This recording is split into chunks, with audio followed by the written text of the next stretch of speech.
Hi everyone, my name is Vanessa Valiuco, and welcome to Personal Plans, conversations about belief, transformation, and all the weird and wonderful things that we experience. Today's guest is Rob Kristoffersen.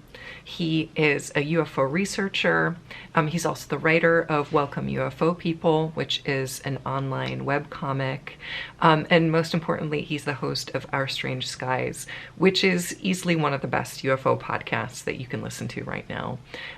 He is a repository of UFO information. He knows about cases spanning decades. He has just like an incredible awareness of the literature and also the cases that we never hear about. And so we talked about them. We talked about small UFOs and bowling pin aliens and why people from Ohio were just hitting UFOs with their cars for a little while in the 60s. It was a lot of fun. And I hope you enjoy this conversation as well. I guess what's your current obsession in terms of UFOs? I keep finding this trend. Like one of the things that I like to do is just find weird patterns that just kind of stick out. And one of the things that I keep finding are these images associated with certain sightings in which witnesses will see essentially a smaller UFO, like say under 50 feet in diameter. Sometimes they'll have a ring of lights around kind of the rim of this object. It looks vaguely Saturn shaped, and there's like a transparent dome on top. And inside, there are two beings inside. And every single time, it's almost the same image over and over and over again. People say, this object tilted towards me so that I could see what was inside it. So I keep finding account after account of this. And it's interesting because like I nobody's really pointed this out before. Like I think Red Pill Junkie made a comment like a couple weeks ago. He's like, why is it always two? And it's like, well, if you think about the UFO as the third, it's this kind of rule of three. So you have these three elements together, and it's purposeful because you over and over again these people describe, oh, this object tilted towards me and I could see it. There was one account from this hospital, it's called the Cowichan District Hospital. It still exists out on Vancouver Island today, and these two women had this incredible sighting outside of the window of one of a patient's rooms. They were in there, and they one of them goes to the window, looks out, and sees this like blinding light that's starting to get closer over the like children's ward of this hospital. And she looks and she can see this same exact image. And the funny thing is like the beings have essentially have their back to this woman until one of them turns around and looks and realizes, oh crap, we're seen. Or it seems like they did. And then he kind of like touches the other being's back, and the object slowly but surely just like disappears. So like it's interesting to me how it always seems like it's a right place, right time scenario, but it seems so planned at the same time. Like people just I don't believe that there's so many people that have been in the right place at the right time to have this kind of thing. And to me, it is completely intentional.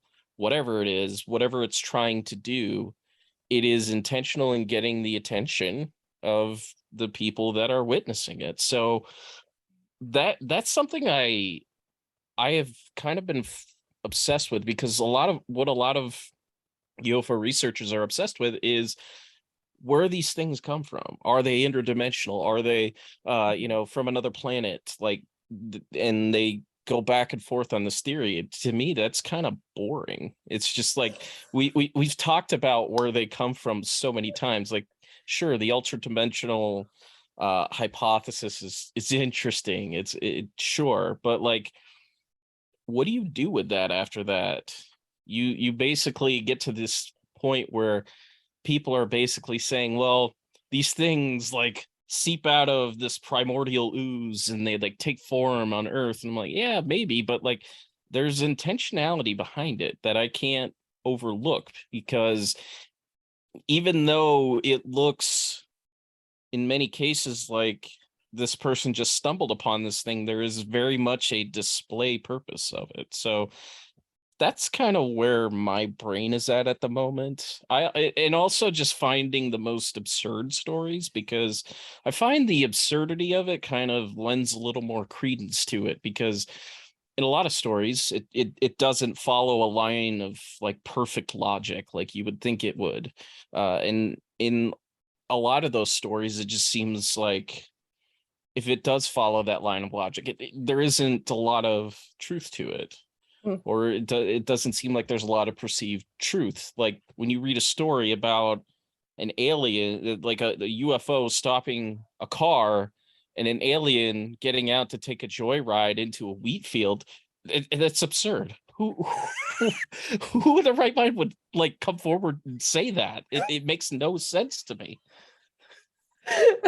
Do you think that's also, I find this really interesting, and I don't think anyone, at least I've talked to, has spoken about this like idea of intentionality. Like, do you think that like that extra absurdity is also then intentional, either to like, I don't know, I always see like the trickster element in all of these kinds of things. So yeah, if an alien is like taking a joyride, it can either like be a built-in mechanism for people to like not believe that story, but also again intentionally to be like throwing people off the scent or causing confusion or that kind of thing. So yeah. Yeah, probably. It's just like, hey, how ridiculous can we make this to the point where you can't be taken seriously? But at the same time, what is the then purpose behind this? Is it just to mess with people, or is it to get them to believe in something else? Like Valet talked about kind of this like control hypothesis for people's beliefs, and how that can kind of get out of hand with certain people. It has with certain cults and stuff like that. But like on an individual level, folks are like changed by this stuff for like ever. They have this Yes. story with them, and maybe it gets them to view their world in a certain light. It's not really clear what they're doing, but like that absurdity level I think speaks to the intentionality of trying to throw people off from what it's doing, from the people that are, telling these stories like, hey, this happened to me. Sounds ridiculous, but Yeah. I don't know. Like, this is what it was verbatim. But like, yeah, it's, I think that intentionality kind of has, it's truthful to the people that are experiencing it. And it is also doesn't seem truthful to those who are hearing these stories and trying to gauge whether they're believable or not. So it's an interesting twofold kind of problem there that you have. Yeah, well, what's interesting too is like to your point, it kind of creates this like this bubble of internal, like within the moment. Hmm. It's like, well, of course this makes sense. I've just watched this alien get into a car and go on a joyride. Like you're Right. witnessing it, you're in that moment. It might not make sense, but like you're like, well, this is clearly happening in front of me, so I have to make it make sense. Outside of it, though, once you've removed yourself, it's like anybody hearing that is like, okay, you were either drunk or you were Hmm. hallucinating, like okay. um and I think like that idea of trying to find, um again, trying to impose our logic and like the logic of this like three-dimensional capitalist hellscape on these things, which are again potentially ultra terrestrials, from other planets, whatever, clearly probably not thinking the same way we are about anything. Right. Yeah. Yeah, exactly. Like, what happens on Earth? Have these folks been here before? I kind of feel like they have maybe a little bit of an inkling, but it's just like we don't totally get it. Kind of, it's kind of like speaking a language where you kind of have a little bit of a grasp of it, but like sometimes you're gonna say some things and it just does not make sense. That's definitely the world that you're kind of in when you talk about these stories. And like, I for one, the bravery of those people to come forward and say the things that they say, like, they're there's just so many stories of people like for whatever reason in 1967 people from Ohio seem to have a problem with like hitting UFOs and aliens with their car for some reason. I don't know why. Like, Ohio, what is your problem? Like, why is this an Ohio thing? But like, it's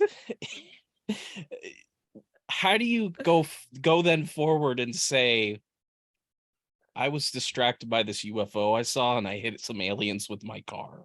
Right. I like the most absurd one that I have read lately is the story. There's a story of the Spanish count who in 1977 he's driving on the island of Majorca. And he's this like really wealthy guy. He's a manager. He has a really he has like social status. He has, you know, a decent amount of money. He's just driving along this highway like 10:30 in the morning, and he sees what looks like, for lack of a better term, a bowling pin with like a base on it, just sitting in the middle of the road. It's kind of translucent, but he calls it stylized. So like you can infer whatever you want from the image of this thing. Does it look like a bowling pin? Yeah, it looks like other things too. You could definitely go there in your mind if you really want to, but like he's approaching it and he's just like, I'm just gonna run over this thing. What the hell ever? You know, I don't know what it is. I'll just run it down. There's not a lot of shoulder on this road. I'm just gonna do it. And as he's approaching, he gets the distinct impression that this is a living being, whatever it is.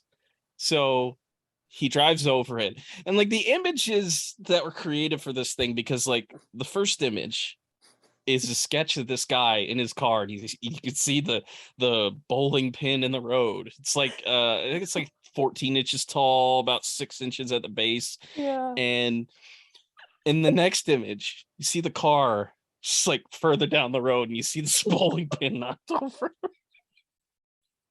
I'm like, that I don't really know how you don't laugh your ass off drawing that, because I would. Of course. And this guy has this intense guilt after he knocks it over, and he's just like, oh God.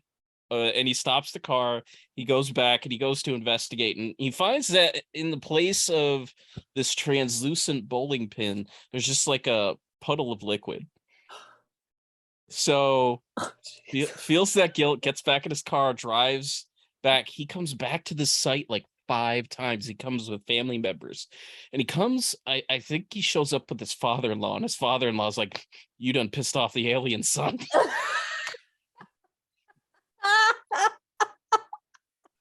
But like, what is that story? Like, there's a bowling pin in the middle of the road, and it's living. It's absurd as hell. and like this, I've talked about this with other people. Like the thing that I love is the folklore of all of this, right? Mhm. Like kind of to your other point of like, okay, we can talk until we're blue in the face about where these things are from and what they are. To me, again, what is interesting is like people see things, as you mentioned, people have profound experiences seeing these things, right? This guy was so racked with guilt, he visited the scene of the crime 5 times. 5 times.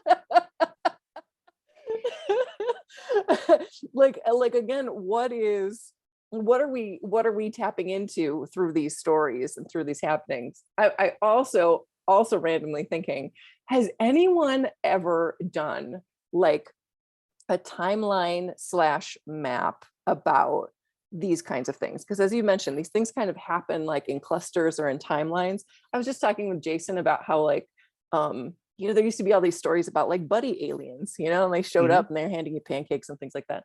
And we don't really hear that now anymore, or like you're talking about like people in Ohio in the 60s just like hitting things with their cars. Like I would love to see like a map that you could zoom in on and see like, hey, there was a weird flap here where like 6 different events, like different nights, these things happened, like to me that's interesting. There is on, I think it's on the QFOS website. There is this ungodly long timeline that somebody put together.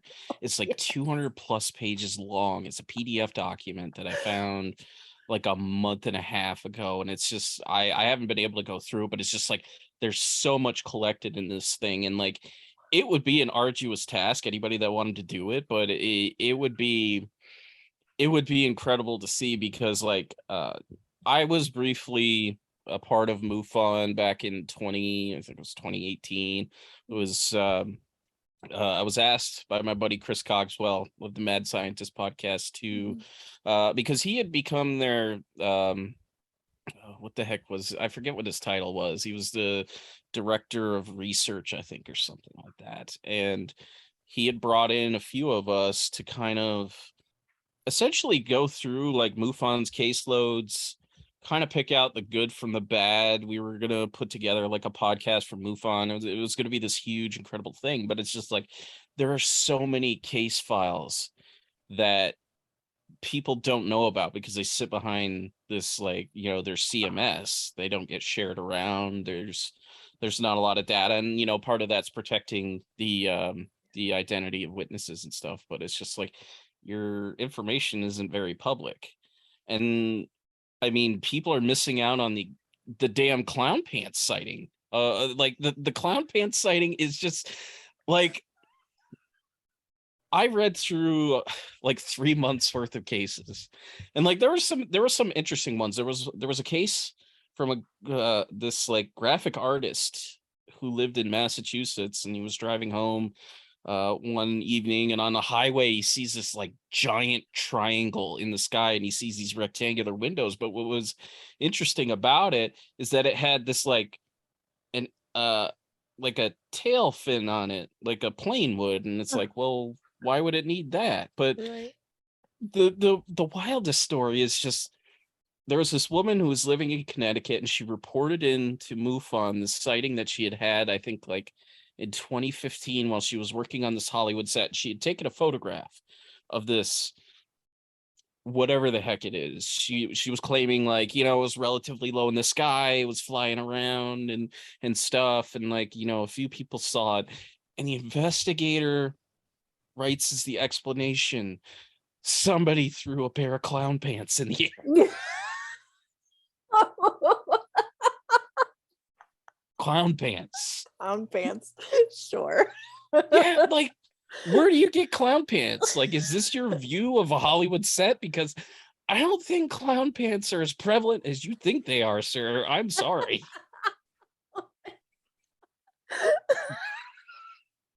I think this is what is like frustrating to me because I think I've talked about this fairly openly. Like my grandfather saw a UFO at some point in the 60s, and like that again changed his life. And after he passed, I like found all these books that he'd gotten because he was clearly trying to figure out like what he saw.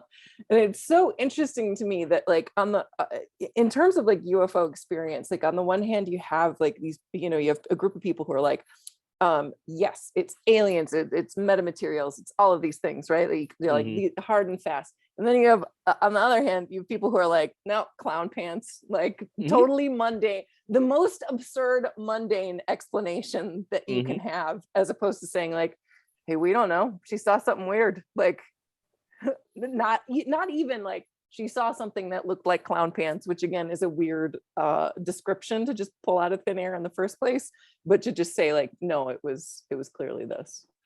Like, Right. And like when it comes to the folks that do the debunking and the work of being the skeptic, they often fail at times to put things into a logical framework that actually works, because if they do, they realize that it wouldn't. Like one of the most infamous events, the Lonnie Zamora sighting in 64, police officer just trying to, close out his day to write one more ticket, and he sees this UFO land in an arroyo, sees two kind of short figures out there doing stuff, and by the time that he catches up to it, the object is starting to lift off and take off.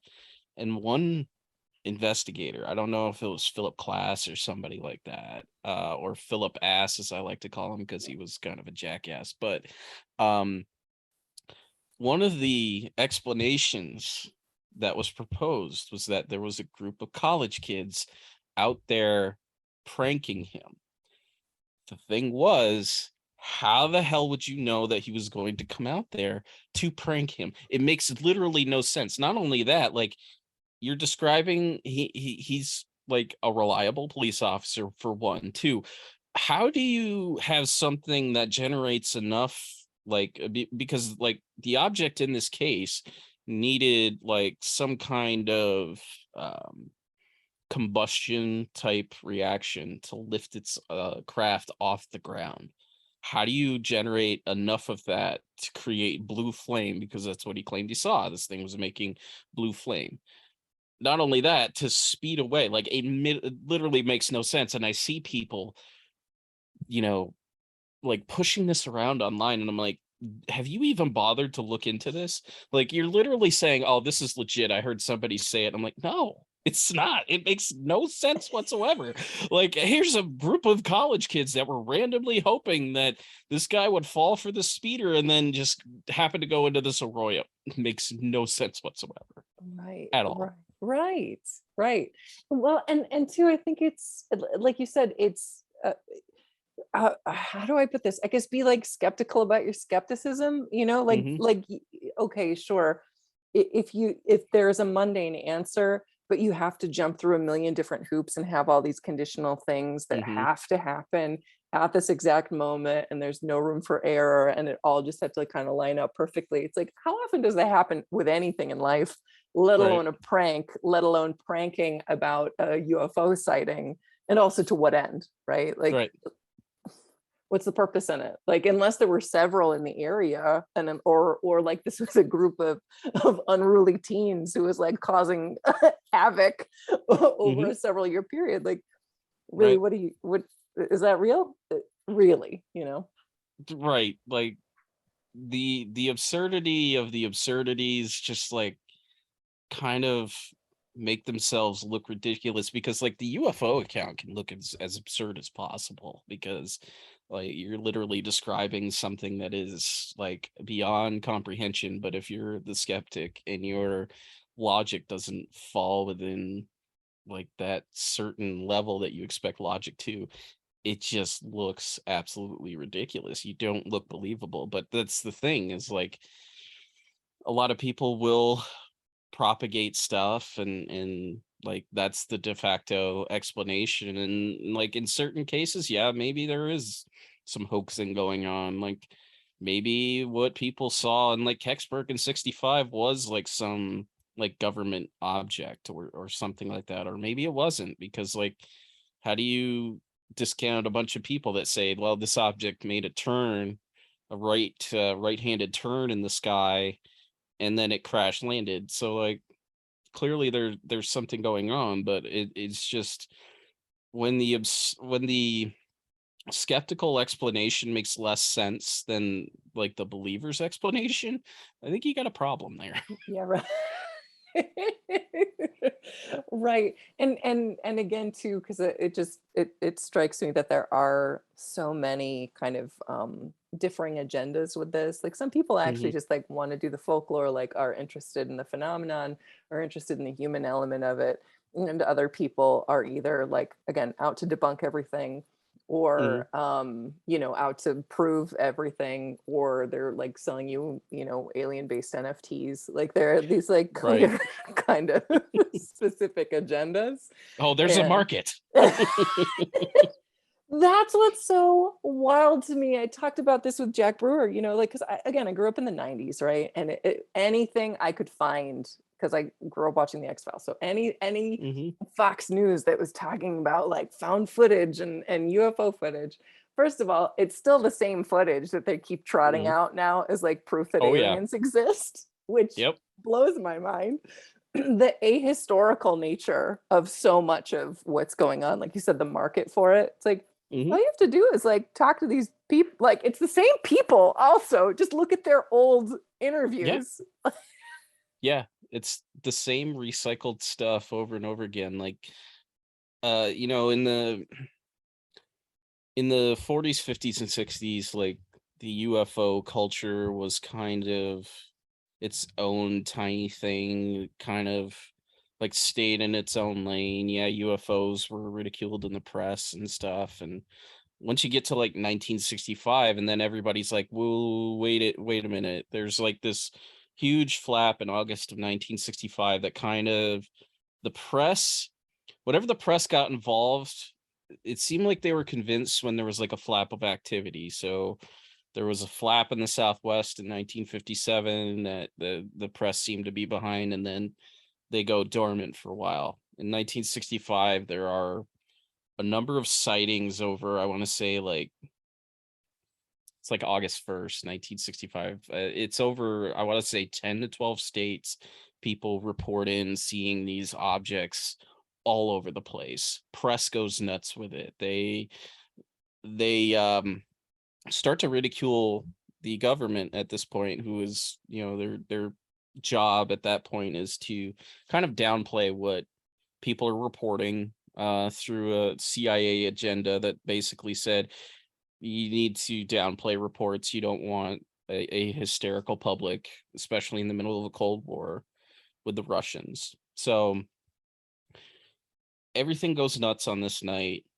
The Air Force starts to come out. Well, no, people were seeing like planetary bodies.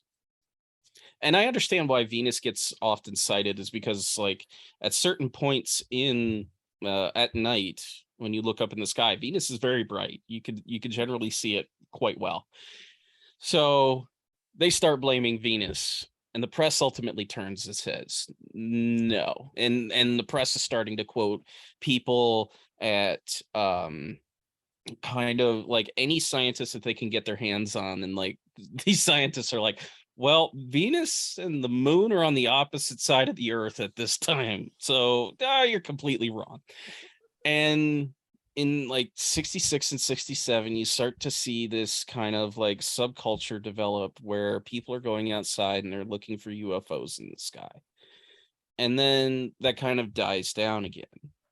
There's always that interest in UFOs, but like it's rare that that interest gets so far into the public that it starts to develop a culture of its own. And then you get into the late 80s and throughout the 90s. So I think the big things, X-Files definitely helped that. X-Files was very much influenced by the disinformation that was coming out in the 80s, the Paul Benowitz, Bill Moore, Richard Doty kind of stuff. Like that was heavily influenced into X-Files, as was Bob Lazar. Area 51 came out around that time.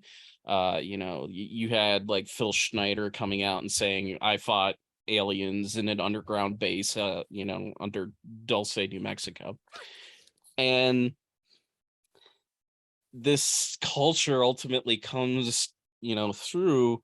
And another big thing that I think helped influenced it was Unsolved Mysteries, because they were the first program to feature the Roswell crash. Like it did so well in the ratings that they re-aired it. Like I think it was like November of 88 or 89, I think is when it first aired. And then the following January they re-aired it, and they had even higher ratings. So after that, you see UFOs start to become like this cultural fixture, to the point where you've got the X-Files, you've got shows like Sightings, a bunch of other shows that started to cover like UFO incidents and stuff like that. I remember watching a lot of it on Fox, because Fox had, the alien autopsy. They had Jonathan Frakes and his great narration out there, Yes. talking about UFO videos and stuff. And it's like half of these are BS, but okay.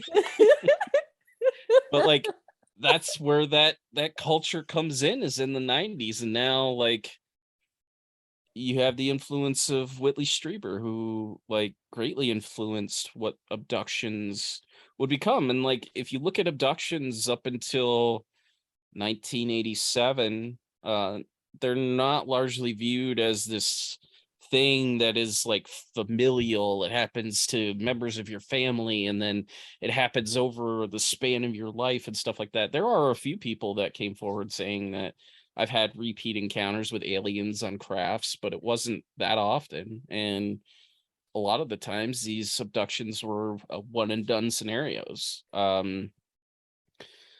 They had a term for it in the 60s and 70s. They called it the repeater problem, because they looked at people who were claiming follow-up sightings as kind of problematic, and like people who were, trying to get attention and stuff like that.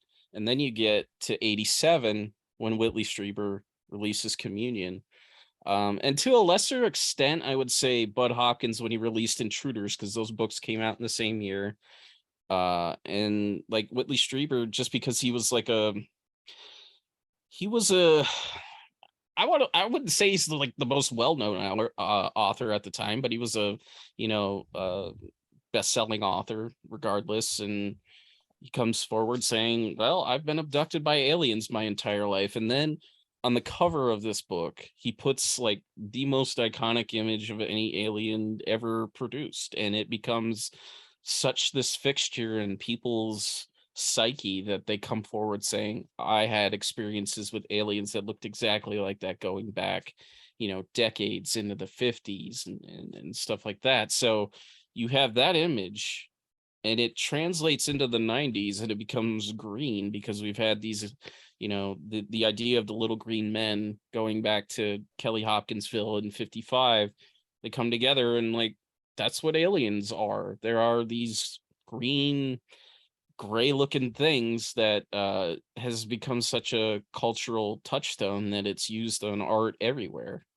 So it's interesting to see how it finally latched on in the 80s with kind of like the most bogus stuff possible to kind of propel it into that. It's like most of it's not true. So like, why is it the fake stuff kind of just like latched on? And I'm not gonna discount Whitley Strieber or anybody, but it's just like, why is the fake stuff like so compelling that it is now the cultural fixture of what aliens and stuff is? Right. It's wild to me. Well, also because you have this historical background, because you study cases that go back decades. So you I think have a unique insight into like, okay, before it was these like one and done kind of things, like you said, like you're running over a bowling pin.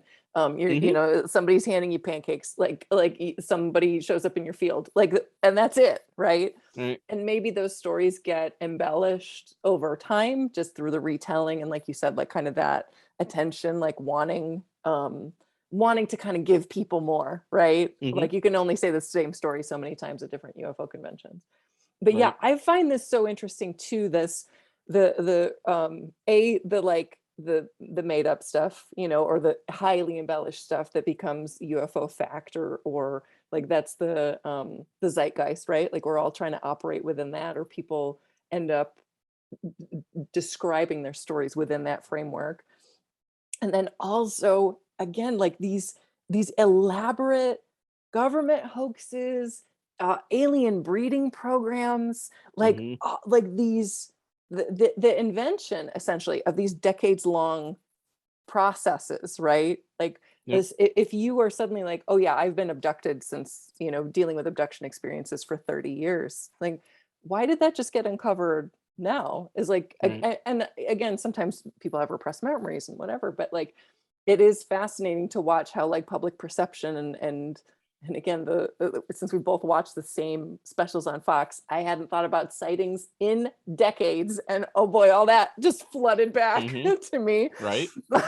like that ends up shaping how we talk about it, how we experience it, how we communicate any of that. Like, and almost like what is real. Like if you don't see a gray with the specific big eyes, oh, did you really see anything? Right. Like you posted something recently that I like bookmarked it because I really want to make plushies out of it. It was these like dinky little aliens that kind of looked like Teletubbies. And I was like, this is a a sighting.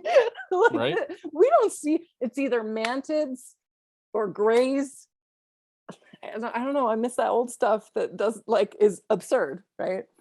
It is. None of it looked the same, really. Like you would get maybe reports, of kind of short beings that kind of looked like maybe like prototype grays in a way, maybe not big slanting eyes, but like they had maybe larger eyes, but like nothing to the point where because it's become so homogenous, your choices are very limited to grays, tall grays, mantids. And I'm going to say right here, right now, I'm going to proclaim it.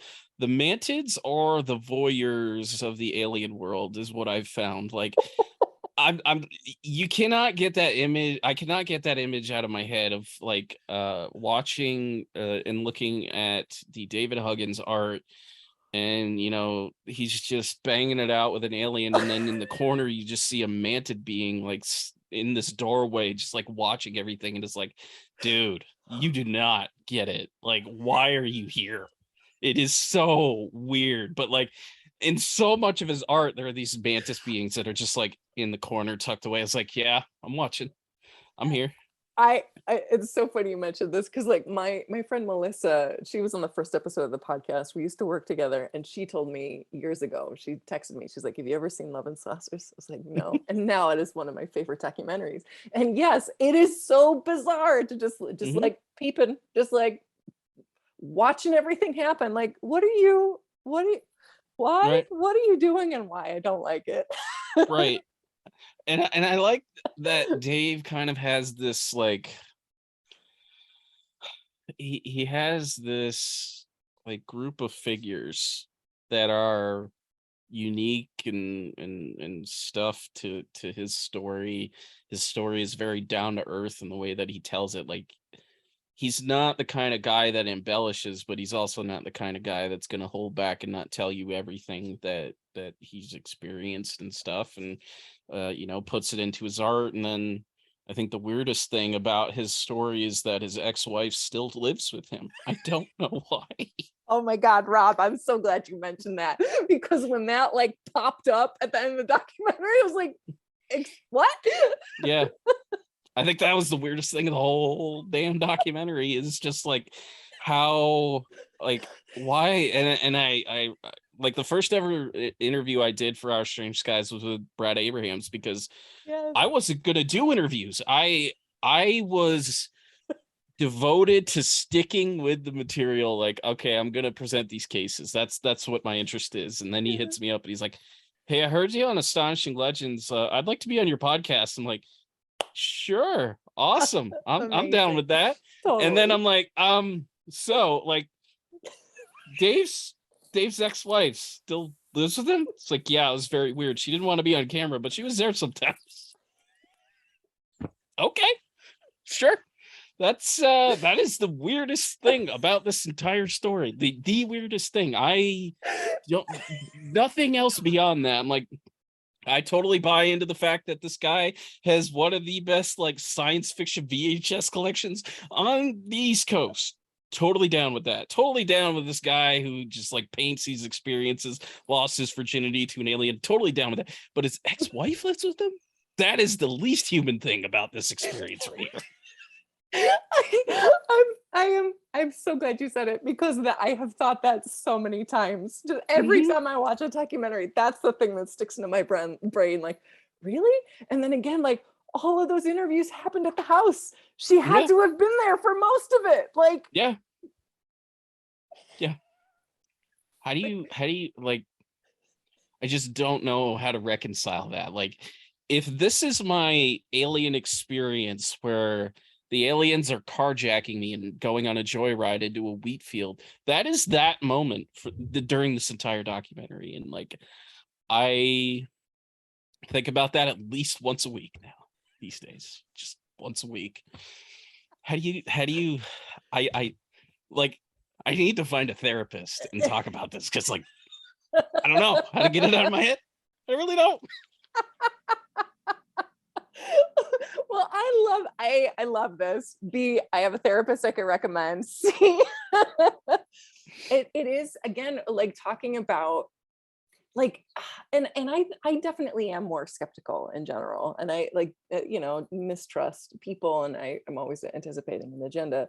But again, humans are so fascinating and interesting and do Mhm. things that also, again, are outside the realm of believability for a lot of us. It's just like, really? Why are you doing this? So Right. why, again, are we so quick to say like, oh, well, this person made this story up because these aliens are acting so absurdly it can't even happen? It's like, do you know how people behave? Because it's pretty absurd. Right. Like again, you're in your own little logical bubble, and it's like, well, this makes sense when you're in it. Everyone outside is like, that doesn't Hmm. no, that doesn't make any sense. Yeah. Exactly. And like I always like I respect the skeptics that do it from a standpoint of honesty and like calling out the grifters when they grift, and calling out the problematic people that are in this field that deserve to be called out for it. But there are the ones that are just like, why are you so devoted to raining on people's parades? Like, I just don't get it. Like, there's a place for some of it, but there's just like, are you scared that this could be the reality of the situation or what? Because like, yeah, like people can be skeptical and stuff, but when you go out of your way to be a skeptic, I'm always curious, like, why? Like, I'm not necessarily going out of my way to prove that these stories are real or anything like that. I'm more, Mhm. presenting these stories and allowing people to decide what's going on. And it's always weird when I'm on a podcast or something like that and people are like, "Well, what do you think?" I'm like, "I really don't think what I think really matters because uh I can't prove that one way or the other." Like, you could prove the grifters to be grifters. You can prove the problematic people to be problematic, but beyond that, you're just left with the story at the end of this. What you do with that is, up to you. But it's just like the folks that seem like they have a vendetta to like get even on, like there are certain people, and like when Travis Walton was the stuff was coming up about Travis Walton a couple years ago, in which it was alleged that Mike Rogers went along with it, faked all this stuff with Travis Walton. And it's like, then everybody had to have gone along with it, because like, even though lie detectors aren't foolproof, they would have had to have gone along with it because pretty much every single one of them passed.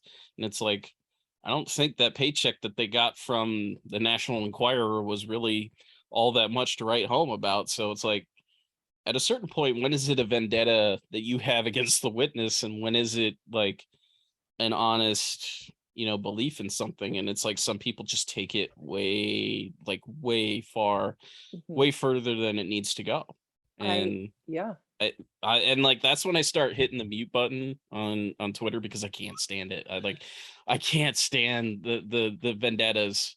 I, I like Jack Brewer. I like what he does, because like, he calls things out when they're required. I enjoy Mick West for the stuff that he's done with the videos, the government videos, the go fast and all that stuff. I like the analysis that he's brought to that. But there are just some where it's just like, are you just sitting on here like promoting bullshit to promote bullshit? Because like, yeah, that's a mute. But like, yeah. this this topic affects people in so many different ways. I, well, again, you're bringing up like that emotional experience to this, Hmm. which is, I think, what I find the most fascinating about all of it, because people get really caught up either in the idea that like disclosure is right around the corner and it's going to happen at any time, or on the other Hmm. hand, these debunkers, because it reminds me a lot of the way that there's a certain group of like a certain personality type of atheists who are just, they will do everything in their power to tell you why any paranormal, occult, weird experience was just in your brain, not real. Like it, well, we can't prove it with science, so clearly you hallucinated. It's like, Hmm. if you actually cared about science, you would understand we can't prove anything. We only disprove and fail to disprove. If you don't have an answer, that doesn't mean there isn't an answer. It means there isn't an answer that can be measured in the measures that we currently have available. You should be working towards better science rather than just telling everybody that they're hallucinating, right? Like, because again, I'm talking about these UFO experiences, and again, I know so many witches and other other religious groups. Like, people have these experiences. Those experiences at the very least are real to them. And if you're going to do that proper anthropological work that like you're doing by like finding all these stories and sharing all these stories, like you have to listen to what people are saying and just listen to it. You don't have to put it in some grand narrative about what you think is happening, or if we're sending soldiers to the future to fight future wars and then de-aging them and putting them back. I love, the thing is though, I love those. Like, I love listening to Randy Kramer talk about how he was taken from his childhood bedroom and he was taken to a facility on the moon where he fought in the army, and then taken to Mars where he fought for 20 years, but somehow he was de-aged and brought back to his childhood bedroom at the age of 17, but he has all these memories and they keep coming back. Like, that's like, yeah, I'll listen to that. I mean, the fact that he offers classes on how to fight these aliens, I appreciate that. I respect that. I respect the grift. I know it's a grift, but I respect that grift because it's like founded on the idea that in a lot of these situations, it seems like you're helpless against the aliens. There's nothing that can help, and then you have people like Anne Druffel, who writes a book in the 1990s called How to Defend Yourself Against Alien Abduction.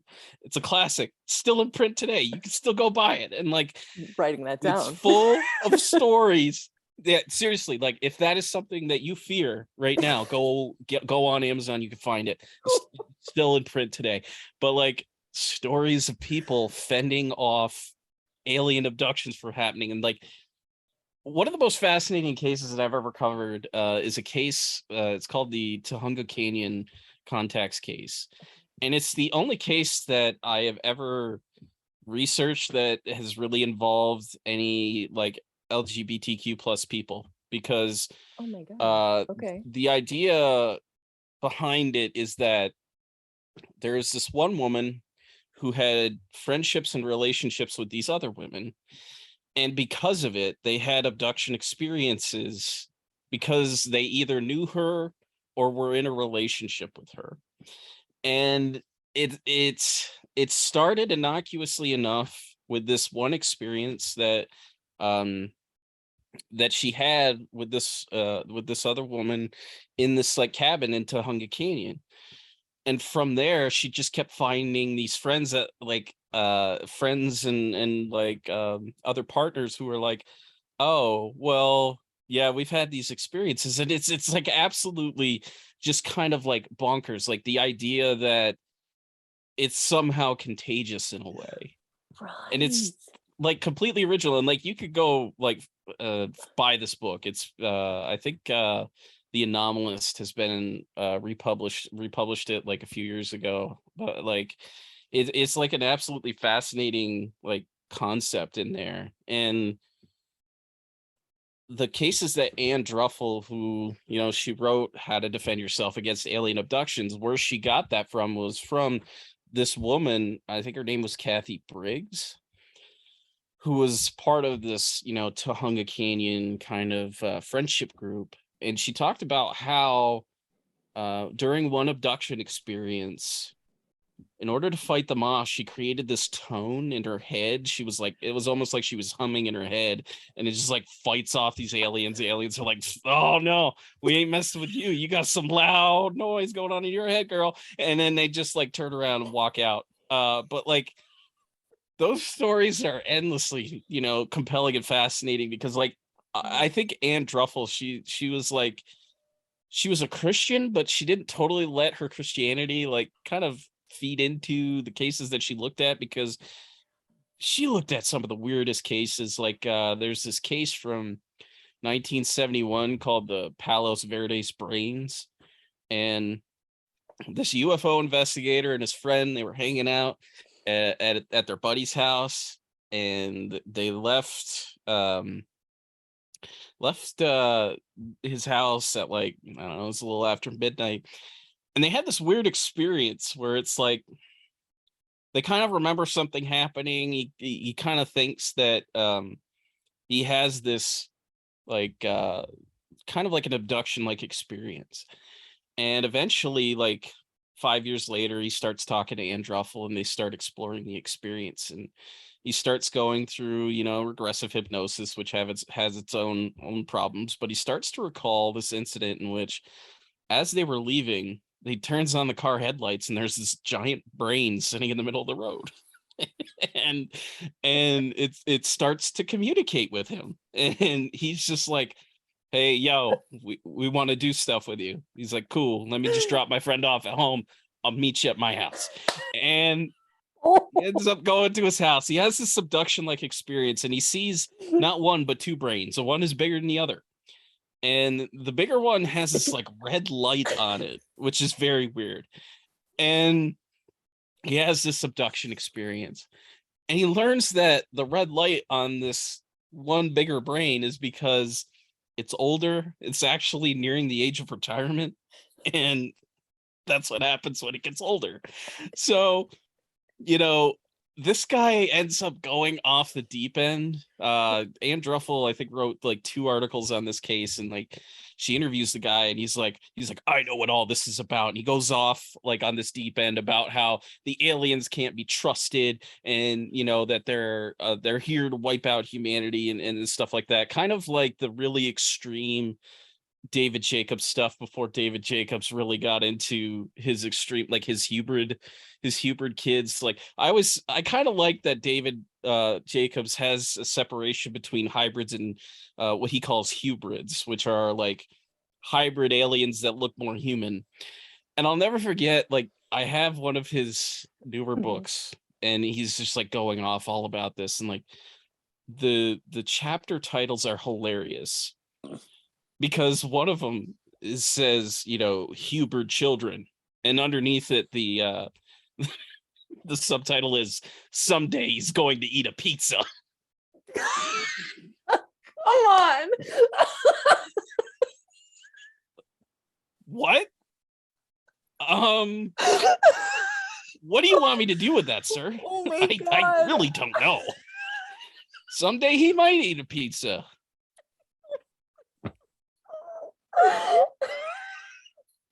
What does that mean? What does that mean? What does that mean? Exactly. Like, why is that the point of focus? Like, maybe they'll eat some waffles someday too. Like, man, the sky's the limit here. You could figure out what umami is, man. I don't know. That would be life-changing. Totally. Like, dude, you unlock that flavor profile, you practically have the secrets of the universe like in your head now. Literally, yes. Literally. Maybe that's the whole plan all along. It was manipulating taste buds so that they could discover the secrets of umami. It's clearly like, I'm a dude and I got terrible taste buds. Like the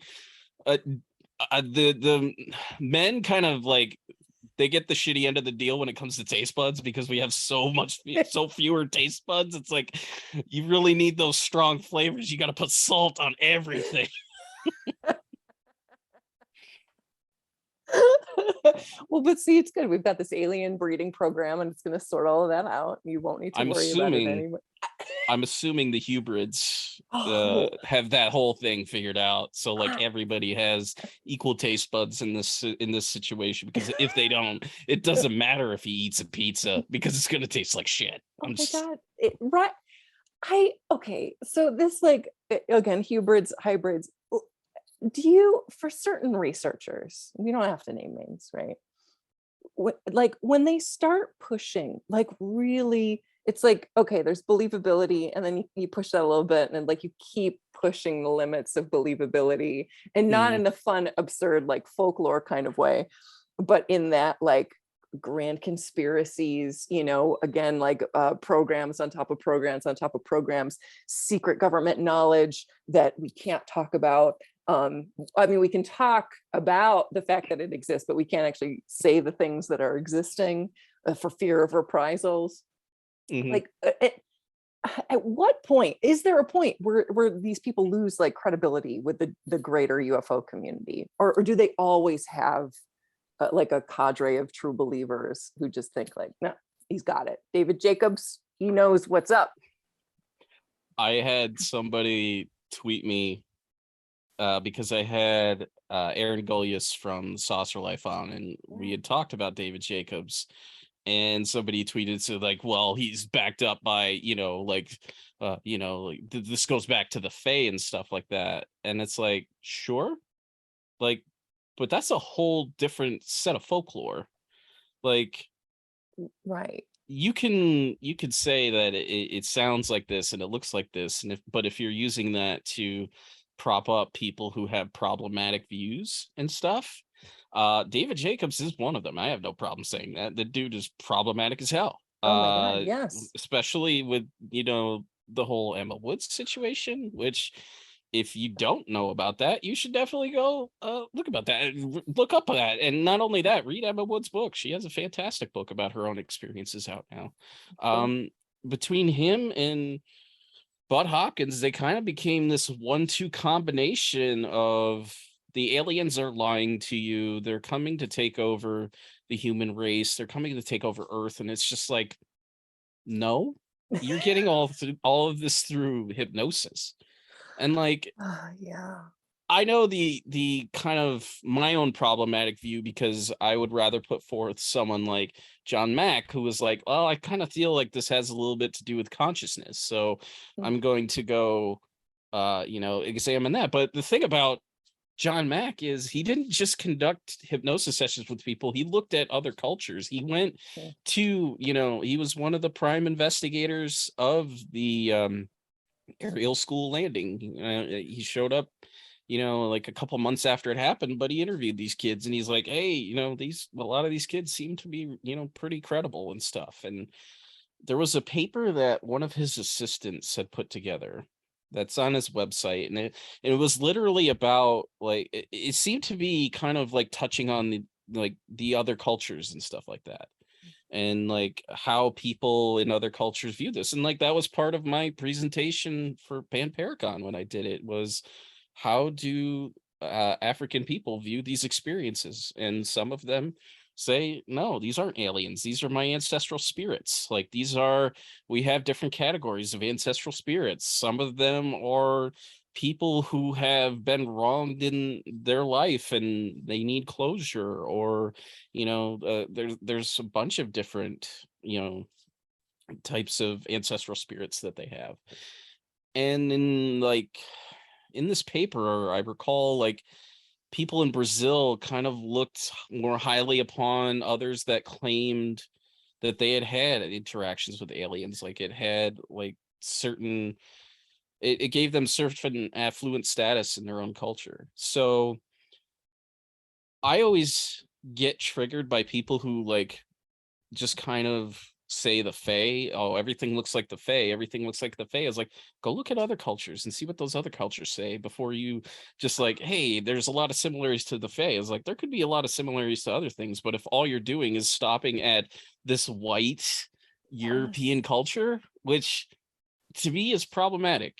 Like, I'm not saying that the similarities aren't there, but like, there are other cultures beyond, like, that have similar traditions that include Fae-like beings. Like, the indigenous people of the area that I lived in, one of the beliefs that they had was that they gave offerings to a being that we would probably describe somewhat like Bigfoot.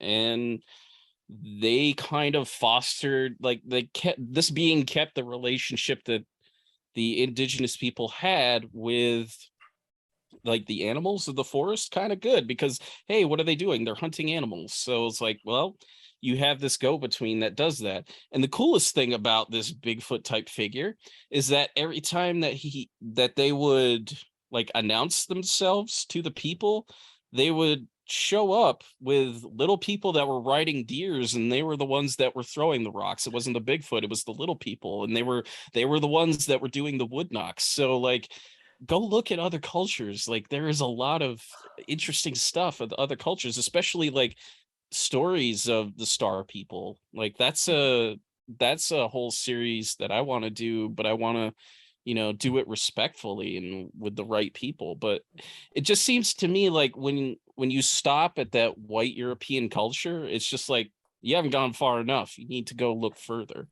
And like, it's interesting. Don't get me wrong. The face stuff is always interesting, in the way that the face stuff kind of influenced, like, like Washington Irving, because that was something that Professor Wham wrote about. It's like how that culture kind of influenced his writing and stuff, and like how he took from kind of the natives and their traditions and kind of put it into some of his works. But like, there are little people legends all over the world. There are little people legends in Mexico. There are little people legends all across the United States, pretty much everywhere on this country. So it's like, well, then they're all technically Fae too. So include them, include that culture, because just saying, hey, it's like these other white guys. It's no, I'm not.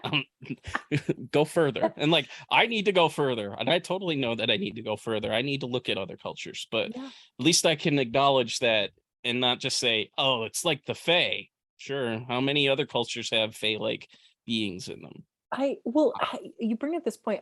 I read this article maybe a decade ago at this point, and it really stuck with me. And it was just, again, it's something mundane, but it was looking at how African refugees talked about grief, right? Mhm. And because they wanted to provide mental health counseling for these groups of refugees who'd come to the US, and they were having a hard time because the way people were talking about grief was talking about pain in their chest, pain in their head. They were Mhm. talking about it as a bodied physical symptom, not Right. I'm in emotional pain, because it's a different, again, cultural context.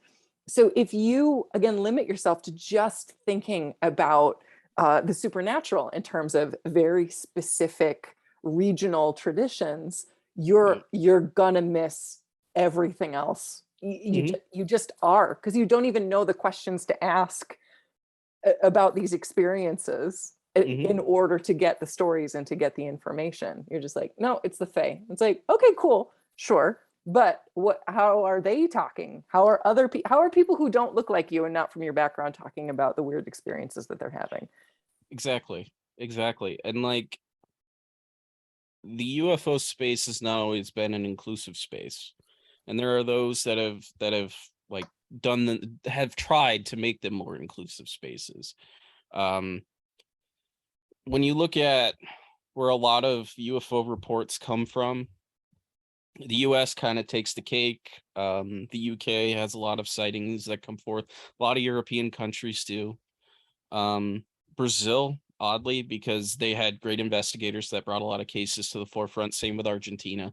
Mm. In Africa, they didn't have that. Like, they had Cynthia Hind, who did a great job, but like, one of the problems with Cynthia Hind, and one of the things that she was called out for, is the fact that a lot of her sightings that she documented were from white people. And that's not to say that she didn't document sightings from black people. She did. Yeah. But the problem is that she was expecting those people to come to her, and it's like, I don't think that's how that's going to work for you. You need to go into those communities and you need to talk to those people. And like, to an extent she did, but like, I remember reading, I think it was her book UFOs Over Africa, and in it, Jerome Clark, who is like one of the like most like well-known UFO historians, called her out for racism, because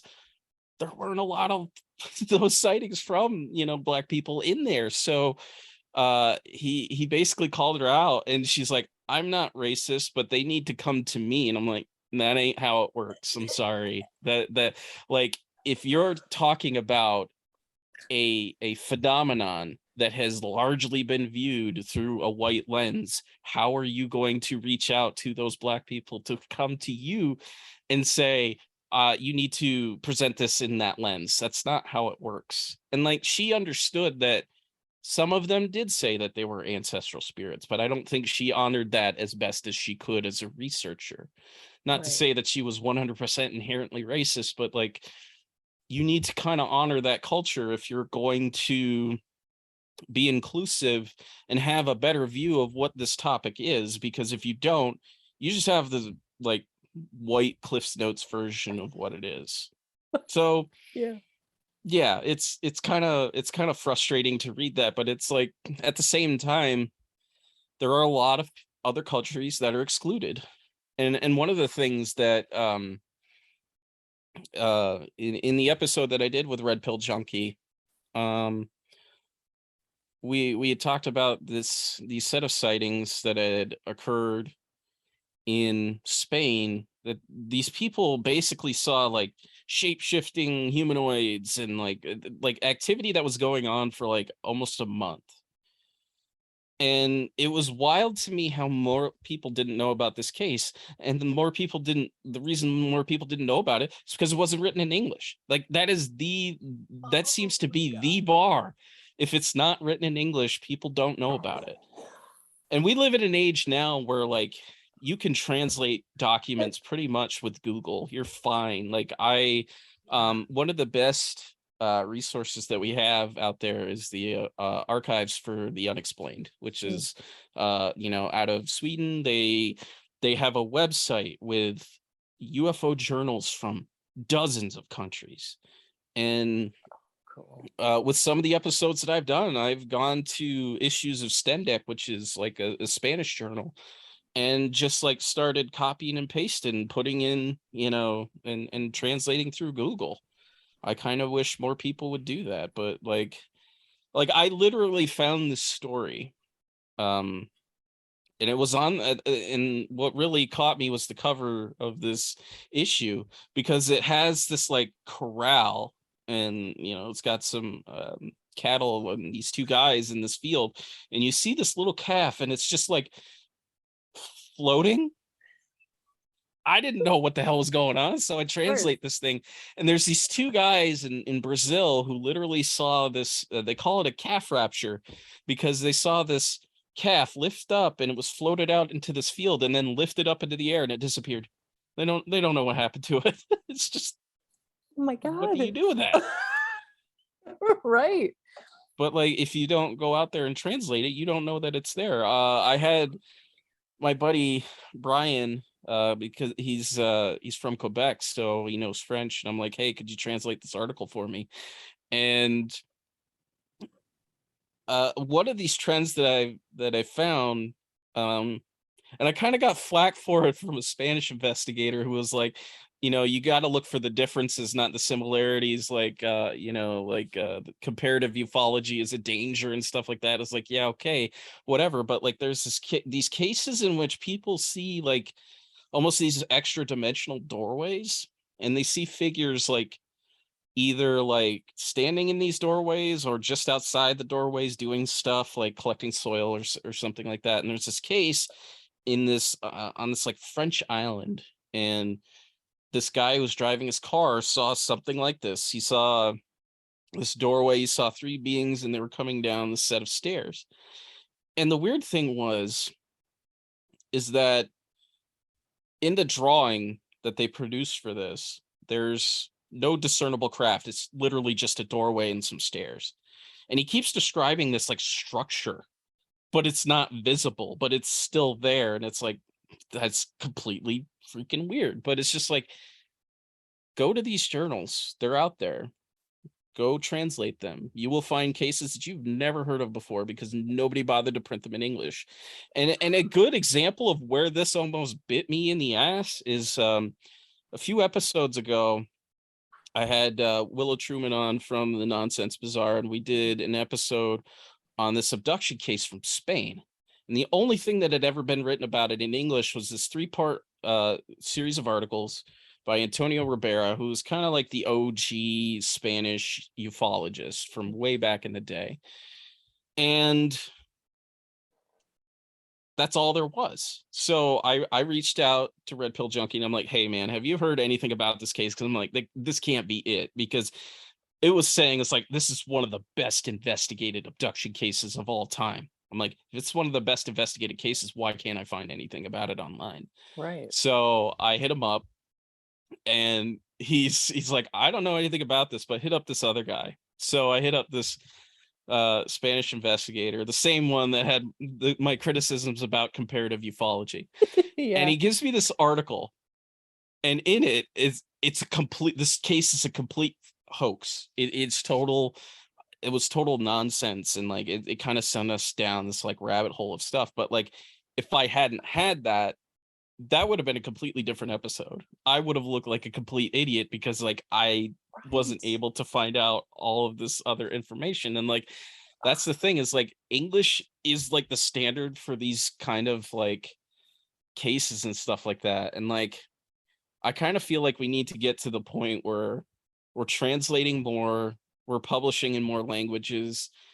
And that is a hindrance in and of itself, because unless you're really out there translating all this stuff, you won't know. But I mean, like, a lot of other people in a lot of other countries are more bilingual. We are not, Right. unless you are pursuing that. And like, yeah, you may retain some of what you learned in high school, but unless you are, you know, actively still doing that, sure, some words may stick, but like, Right.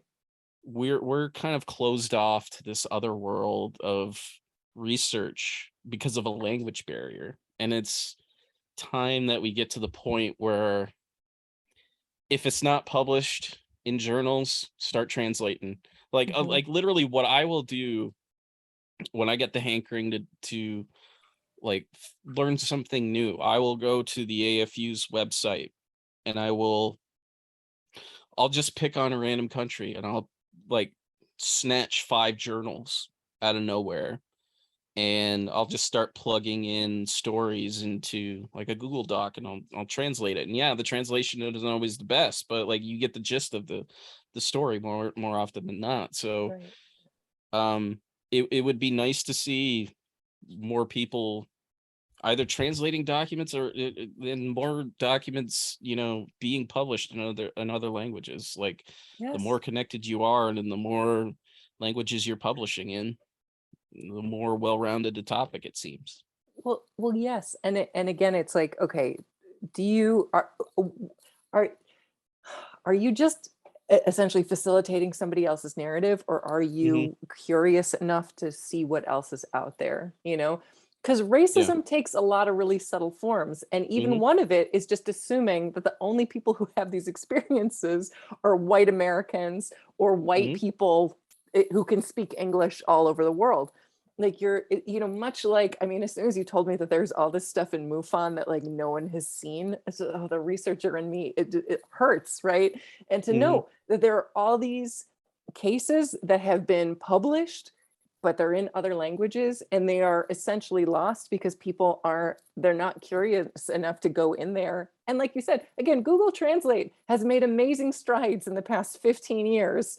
Big time. Still not Hmm. perfect, but wait, I mean, I remember trying in the old days, like, garbage. Now you Yep. can get like you said, you can get the gist of something. Hmm. And I don't know, it's just so sad to me. Like, don't you have that curiosity? Don't you want to know? Don't you care what people are saying? Or again, do you have some agenda? Do you have this like story that you are desperate to believe in and to make real, and so you're only cherry picking data from certain Hmm. sources for that? Like, Yeah, it's, and like, ufology is a shell of what it used to be, because like, one of the best resources for cases was the Flying Saucer Review, because there were those people that were translating things. Was some of it racist? Absolutely, okay. because like, and not only racist, but it's very classist as Yeah. well, Hmm. because if you are perceived as being a complete dumbass who doesn't have an education. Oh, well, suddenly your sighting's a little more credible because you couldn't make this up. And it's like, no, like that to me Right. has no bearing on whatever this is, because if you read accounts, people, doesn't matter whether you're well educated or not, Yes. struggle to put this into a context that they can understand. Like, Yes. just because someone is not educated doesn't mean that they don't have real world experience with things. Yes. And like, in realistic terms, sure, science fiction helps to put things into a narrative to a certain degree, but it's just like, people have real world experiences with cars, planes, things like that. They understand what those things are. But Yes. like, to automatically assume that they lack any kind of education status, that it means anything. And like, I think one of the most frustrating examples of this, when the case of Antonio vs Boas started to come forward, which is like the first kind of abduction case that was like written about to a larger audience. Like, Betty and Barney Hill's story kind of hit the public to a larger extent, but Antonio vs Boas' story was kind of the first to hit the UFO press. And in it, they were like, they just like had the researcher, I think, was Gordon Creighton on it, who he knew a bunch of different languages. He translated a lot of different articles, but one of the things that like he was harping on was like, just seemed to be really racist and problematic kind of stuff. Like, he was harping on Antonio Villas Boas about his education, because he lived with his family, he worked on his family's farm, but they had money because like they had a tractor, and like, to have a tractor in 1957 in Brazil, as not a lot of people are going to have that because they cost a lot of money. So they were successful, but the guy was taking night classes and he ultimately became a lawyer. So it's like, stop with the classes crap, man, because like, he was an intelligent dude. Was he banging an alien on a UFO? Sure. And it was very weird. And like, it got like just it got very. The thing about Antonio Villas Boas' story is like, it's an alien abduction, but it feels very terrestrial in the way that he told it, because like, there aren't tractor beams. There are humanoids that look like they're wearing diving suits, like these kind of like black tight fitting rubbery kind of suits, and they bring them on board this UFO, and they strip him naked, and he has sex with a very strange looking woman. It's a very strange story, but it's like, it's very down to earth in the way that it's told. He had like health problems in the wake of it, and it's just a very weird story. But like, the lens that Creighton was putting it through, and what I loved about it most is like, he started to publish this in like January, February 1965, and he publishes like 2 articles. He got wind of it through an investigator that didn't work on the case, but he had gotten word about his case. He went into, because Antonio Villas Boas kind of lived in like a very rural area, and he goes, he tracks him down, he starts talking to him, and there's like details that they're not right. They're the date of the incident isn't right. There are other details that aren't right. And the original investigator, a guy named Olavo Fontes, he comes forward and he says, "Nah, you done fucked up, son." So he basically gives him like a 5-part article about this entire incident, goes into heavy detail and like corrects all these mistakes. But it's just like, man, like, when it's so fucking troubling too when you read through a lot of these old cases, and like, there is definitely unsavory language when people are talking about certain aliens, especially in accounts from white European people who claim that the aliens that they are seeing have like Asian features. They don't talk about it in a very savory way. Yeah, I was So gonna say there's a specific word they're probably using that's there was a couple. There was a couple, and I'm like, jeez. oh God. And Oh it's my just like, God. yeah, that was a different time. But I mean, like, they were Yeah. still using that word in the 80s. I'm like, why are you still using this in the 80s? What the fuck?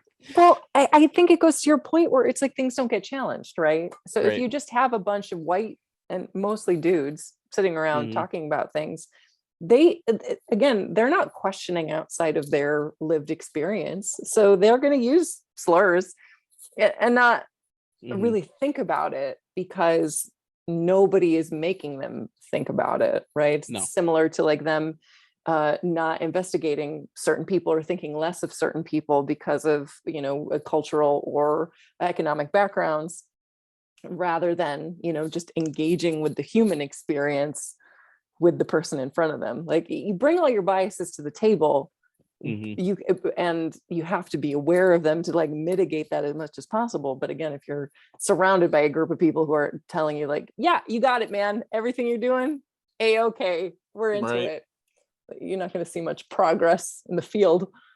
No. No. And like, you have this problem, like, even now in the United States, where a lot of a lot of accounts even today are just from white people. That's all they are. Like, Yeah.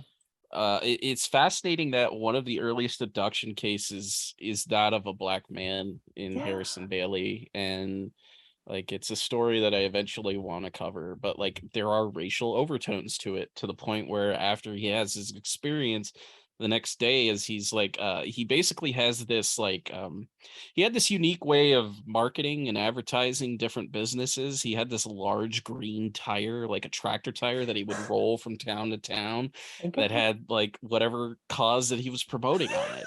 Yeah. And he has this abduction experience, and the next day he's confronted by this mob of people who are like, did I see you come out of a UFO last night? And I'm like, that's not in any other abduction story. Nobody has ever been confronted by their abduction story. So it's like, you Right. can't tell me that there aren't racial overtones in that. There most definitely are, but Of it's just course.